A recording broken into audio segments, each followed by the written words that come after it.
Aloha and welcome to Upside-Down Pilates. My name's Lisa Orrig, and with me today is Herman, my trusty assistant. He's been with me for a very long time, as you can see. We're going to start digging into joints. We're going to look at what joints are, what causes joint pain, and different things that we can do to help alleviate or eliminate that joint pain. So I'm really excited to share this information with you. So let's start with what is a joint? Let me show you. A joint is where a bone, this is your leg bone, articulates with another bone. So this is the hip bone, this is the neck of the femur, and this is the ball of the femur. And this sits right inside here. I'll turn Herman around a bit. Just like that, into the acetabulum off from the ilium. So what a joint is where two bones articulate, all right? And we're going to talk about synovial joints. So this will have a joint capsule around this connected area, and inside of the capsule is something called synovial fluid. And what that fluid does is it helps to nourish the ends of the bones. And on the ends of the synovial joint bones it's cartilage. So on top of this, there would be cartilage here, and then also cartilage on the inside of the acetabulum here. So it rolls and slides and spins nice and smoothly inside of there, and it's nourished by that synovial fluid. All right, so that's what a joint is. And when we have joint pain, that is where most of the pain is actually coming from. We feel it in other areas, but inflammation gets into those joints, and then that's where that pain starts to set in. Next, I want to share with you what a ligament is. Okay, so a ligament is kind of like a piece of tape. It connects one bone to another bone. And let me show you on the back here. We have lots and lots of ligaments that cover our sacrum where it connects into our hip bones, and that joint is called the sacroiliac joint. So I'm just going to show you how it might look. You would have a piece of tape covering and connecting bones to bones. And the purpose of that is to make it very stable. There are many different areas that have ligaments. You may have heard, like in your knees, of the cruciate ligaments, the anterior and posterior cruciate ligaments. Anywhere you have an area that your body needs to hold stable, like your sacroiliac joint, there'll be ligaments that connect them together.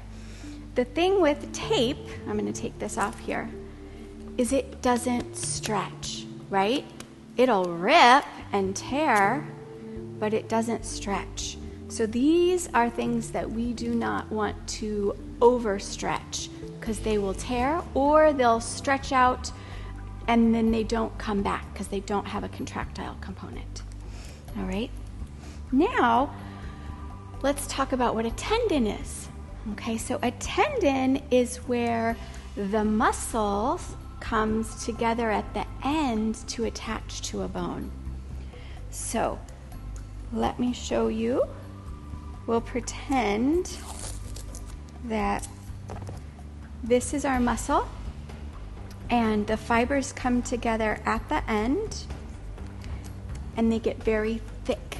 They're not quite as thick and strong as tendons, but pretty close. And then that is where things actually attach. So this would be sort of like where your hamstrings would attach to the bottom of your sits bones. So you have a tendon that will come into the bone, all right? So tendons are the connection of the bone to a muscle. Then we're going to go into what is a muscle. A muscle is the only thing that has a contractile component. So this is what we can stretch and contract that we use to control our bones in our movements. And this is very important so that we understand when we're moving, we want to initiate and think about our movement at our muscles, because that's what is able to have some give. And when we start making movements that disrupt what's going on, where there's a bunch of tendons or where the ligaments are holding the bones together, we create unstable joints, and that is one of the ways that we can end up in a significant amount of pain.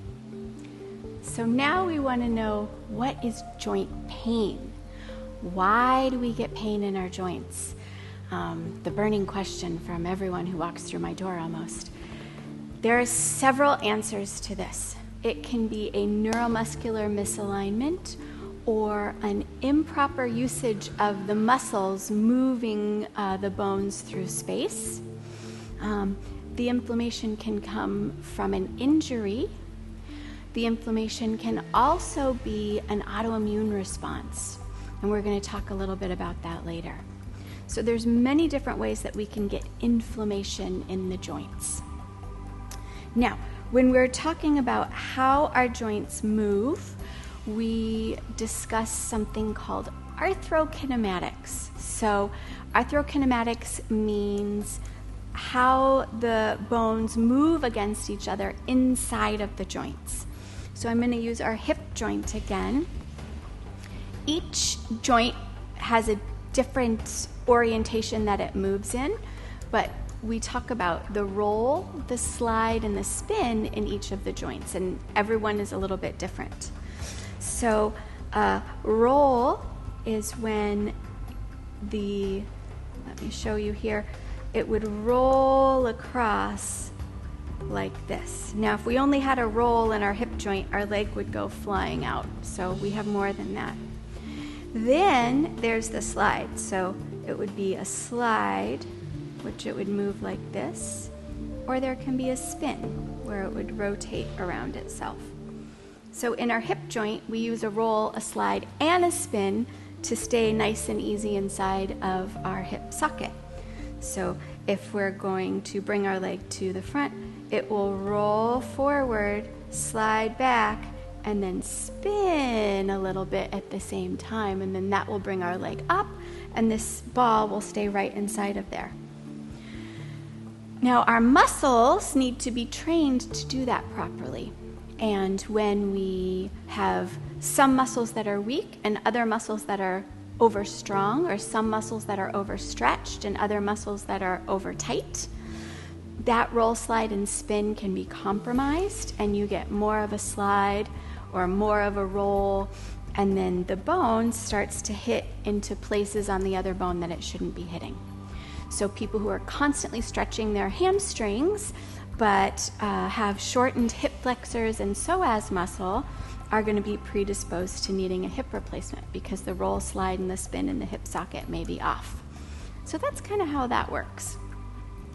But it brings then injury to that joint when you do that chronically. So then you start to damage the cartilage, and the cartilage will start to break down. And when the breakdown of the cartilage is enough and the body can't repair it, it doesn't have the nutrition to repair it or the time to repair it, you'll end up with bone on bone. So that is what an osteoarthritis diagnosis can be, is the bone on bone from repetitive injury. Now, there is also an autoimmune component to these types of things. So what happens when we have inflammation in our joints or chronic inflammation in our joints? There can be our body attacking ourself going on, and that is what the definition of what autoimmunity is. And this can happen when we have something called a leaky gut or a gut dysbiosis.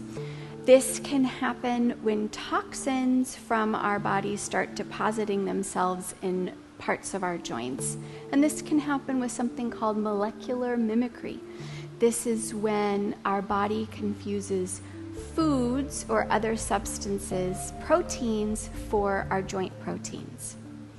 So in leaky gut, what happens is we have spaces in our intestinal tract that things can get through into our bloodstream that aren't supposed to be there. So there should be nutrition getting through, but if the spaces are too large, toxins can get through. And these can be parasites, bacteria, fungus, yeasts.